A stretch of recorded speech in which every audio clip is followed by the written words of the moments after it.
Hey, MacDowin here. Today we are looking at the 4-inch Fortnite solo action figure, Supersonic. He finally showed up here, and he can be purchased at Target for $9.99. Now let's take a look at the backside of the box.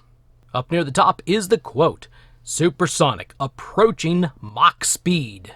In the middle is the cross-sell, and we have now seen all of these figures. And for those who want to see the barcode, here it is. Let's get this figure out at supersonic speed and take a look at him. If you're new to the channel, welcome, and please subscribe so you'll be notified of future videos.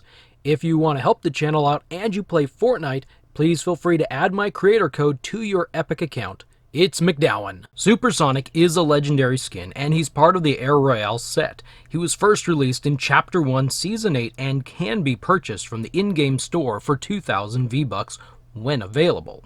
He comes with the Stark Splitter harvesting tool, and this is actually part of the Skull and Bow set, not part of his set, but this goes pretty good with Shadow Scully, and it's a pretty neat looking tool. If you look at the colors, the white swoops and the black color down here, and if we go here, you can see there's a skull at the base of it. It blends really pretty nicely with Supersonic, and I think this is actually a pretty good pick. I don't remember off the top of my head if he has his own pickaxe, but whether he does or not, I still think this is actually pretty good, and who knows, maybe we'll get a Shadow Scully at some point in the future. Now we're going to take a look at the figure itself.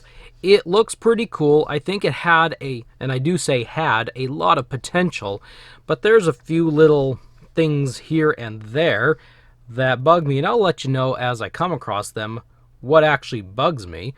But to begin with, he's kind of wide. He's really a pretty bulky figure here. So this is actually, I forgot, let me back up here a little bit. This is the skull style version. There are 3 other versions, 4 total. And if you ask me, I really want the wolf style because it makes me think of a cross between Wild Weasel and Alley Viper from G.I. Joe. Just the orange and the blue specks here and there. But anyway, the first thing that I will mention is this orange breather pipe up here. It connects to something on his back and connects to his mouthpiece, so when he's up flying around in the air, he's got some good, fresh air. And why do I say that? Well, if you rotate his head left, that's not really a problem. He can look left pretty easy. If you rotate his head to the right, if you notice, you're going to start having a problem here pretty quick. That cord, that hose, the hose is going to wrap around the neck, and so he has a hindrance. He can't actually rotate his head all the way around, which, truthfully, none of us can. So, it's not a deal breaker in that way. But if you want that full articulation, being able to rotate the head any which way you want to, then you won't have that with this figure. He does look up all the way, and he looks down. No hindrance there. The next set of is that the right? Hindrances, whichever, is in his shoulders. He's got these really cool looking shoulder pads that do about that right there. and do about that right there. He can only take his arms up so far. Sorry, I keep going out of the camera there. He still can rotate his arms all the way around, but the shoulder pads, as cool as they are and as great as they look, he can only take his arms up so far. He's got a fairly good torso wiggle, just like that, and I can't get his waist to rotate. And I don't know if that's because they've locked it off, or if number 3, if it's this big bulky midsection. I'm going to pop him apart here real quick. Going to take a look at this figure here.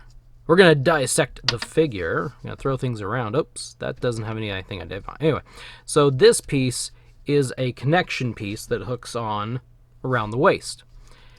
And it doesn't look like it really, or actually it doesn't feel like it really wants to rotate all that much anyway. Well, this piece, you get this piece on, and it can rotate. So it may just be a hindrance in this midsection belt area. We'll pop him back together. We'll undeconstruct him. We'll reconstruct him. So that's the upper portion of Supersonic. I mean, the figure does look really cool. Don't get me wrong. I think he does look neat. Just it's not a perfect figure. All right, number 4, and that is he cannot do the splits beyond that. He's got these pouches on the left and the right leg. So that's his range right there. He can move around, he can walk around a little bit. He's got the thigh rotations, and if you move his legs just right, the thighs will rotate all the way around. The pouches won't hit anything. If you keep his legs straight, then they will hit the back end and they won't rotate around. So there's that small limitation, which is not as bad as some of the others. He does have double pin at the knees. They both joint like that, and his ankles rotate and have a nice hinge. So the lower portion seems a little bit better than the upper portion. Oh, I forgot to mention he does have an elbow hinge and twist, and for those looking for 90 degrees, you're not going to find it here. You're not going to find 90 degrees here. I don't really care about 90 degrees myself because it all depends on, how many people hold a gun or an accessory at 90 degrees. Usually their arm is up a little bit anyway, so that doesn't bother me as much. And he's got a wrist swivel and hinge. So he's fully articulate, but yeah, he's got some other fun things. Let's put in the harvesting tool into his hand because, well, we can. Maybe. And that's my dog in the background. Maybe the mail showed up or something. So hopefully you can hear me over my dog barking there. But there he, there he is, kind of, sort of, with the harvesting tool. I think this may turn out to be a two-handed harvesting tool holding. So anyway, that's really all I got for you today. He is a really neat figure. I'm excited to have him. I'm disappointed there's a few of these things like the orange hose and the shoulder blades. But I mean, really, when you're working off of a game, a model that's already been created, art that's already been made, and you're a toy company, you do the best you can. You really do. And that's not me making an excuse for anything.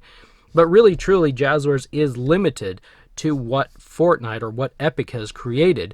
So if this was an original character, I'd be a little bit more upset. Why would you design a character this way? But because of the limitations they've got from Epic, well, I can only be a little irritated, a little upset. Actually, I'm not really upset because if nothing else, you can stand him up, display him, and, he still looks really pretty neat. Anyway, thank you for stopping by and watching. What do you think about this figure? Don't let my views sway you necessarily unless you agree. Is this a hit or a miss figure? Let me know in the comment section below, and thanks again for watching. I will see you in the next video.